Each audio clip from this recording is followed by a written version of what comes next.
I buy and sell watches. Aside from buy and sell watches, what else? I buy and sell watches. I buy and sell tickets for events, and I've just started back boxing, and I keep up with prayers.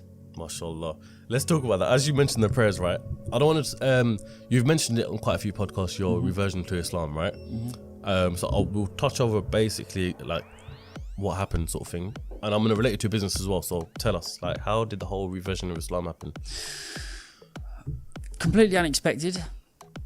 Never ever did I think in my life would I ever become a Muslim or would I ever become religious even. I was out with my friend. His name's Danny Dean. Another jeweller, buys and sells watches in Hatton Garden. We was out in my dad's helicopter for the day. And Aston Martin helicopter. Yeah. We was out because he was on my case. You'll take this one out, you'll take that one out, you won't take me out. I said, come on, right, no problem, we'll go. I've managed to organise it, rang my dad, right, let's take it out. We ended up going to Cornwall and coming back. He said, right, I've got to be back at a certain amount of time because my mum's going to take her Shahada. Well, we was all together anyway. I said, well, go on, we'll all come. No, ain't a problem, is it? No problem, because I didn't understand it. Yeah.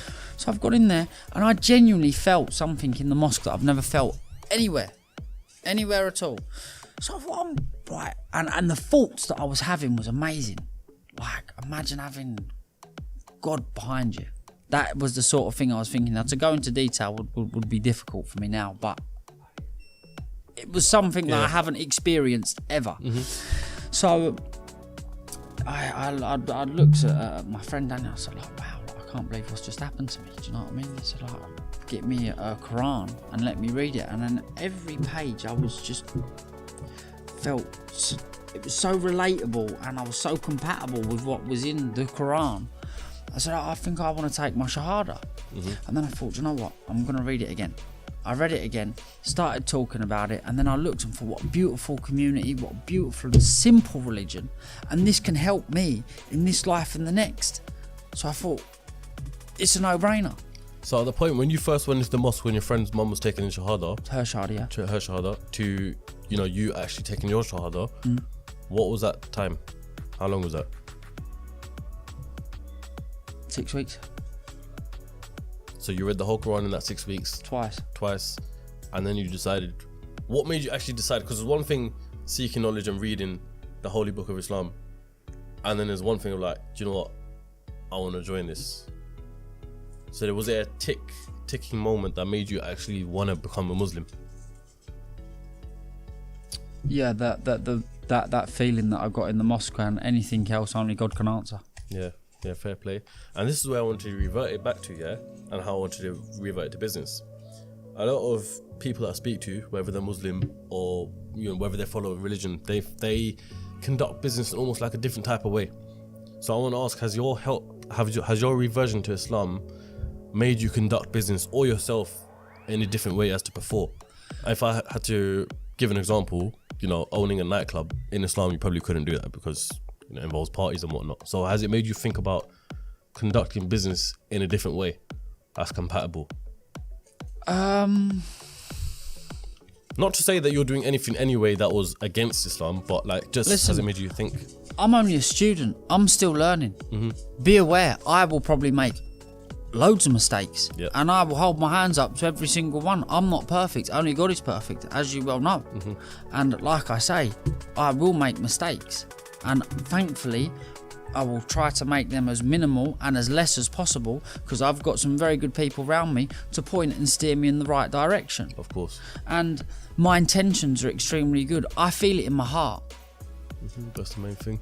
I feel it. Like, if I do make a mistake or I do something wrong, I do feel it in my heart. Now, that's what...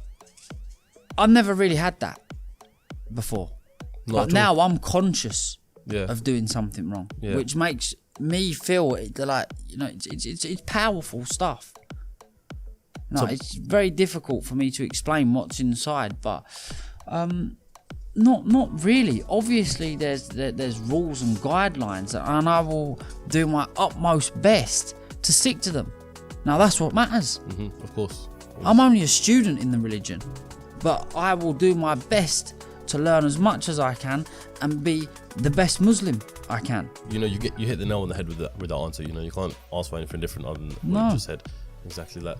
And Also, on that note as well, I've got quite a few revert mates, right? And when they revert, they say Islam's the truth, so they want to revert the people around them as well. Have you ever had the conversation with your dad, or how do you think he'd take it? Would you want to revert your dad? Like your friends say, I'd like to revert everybody. Because I believe it's the truth. Of course. I believe it's the path of righteousness, and I believe it can help everybody in areas they wouldn't believe. Yeah. But, you know, all in God's timing, basically. like, listen, if it's meant to be, it will be. For Yeah. me, I'm very grateful that the religion was brought to me, and I accepted it, and God's made my path extremely easy. He has.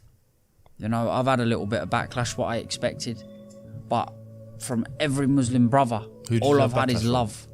You know, there's been a few trolls on social media. I'm sure you get it yourself. You know, racist people, bored racist people, Yeah. people that have got nothing in their life apart from, you know, or people that maybe disliked me anyway. Now they've got another reason To not like you. to point the finger and call names. Yeah. Which never really has bothered me, because again, like I say, I try my best to be a good person, and I wasn't a bad person before. And do you know what?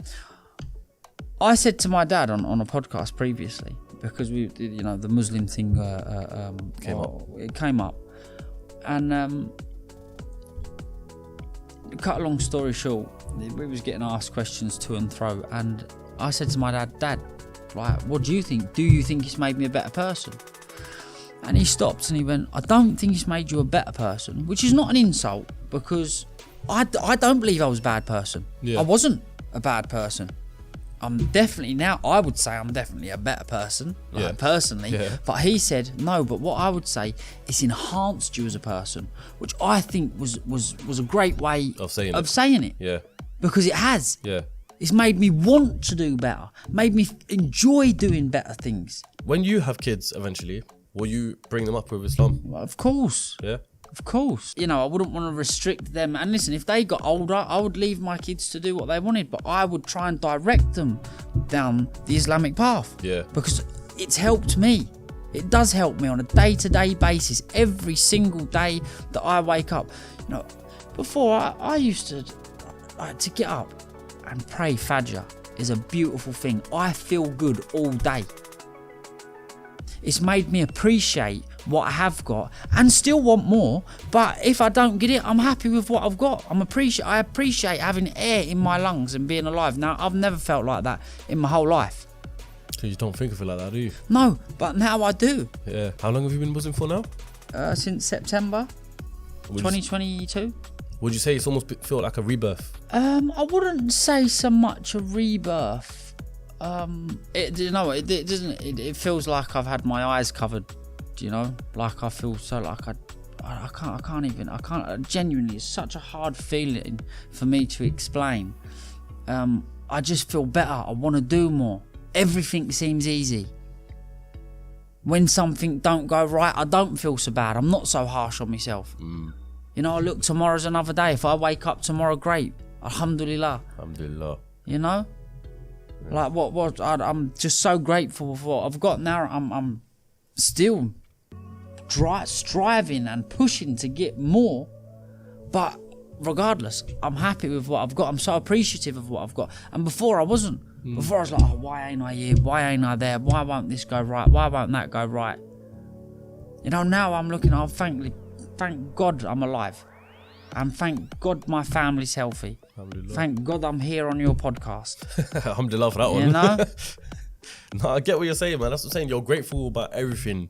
When you have Islam in your heart, you're grateful about everything. Anything that goes wrong, you're like, Alhamdulillah. Anything that goes right, you're like, Alhamdulillah. You're grateful for it all. Exactly. I want to go back to business, right?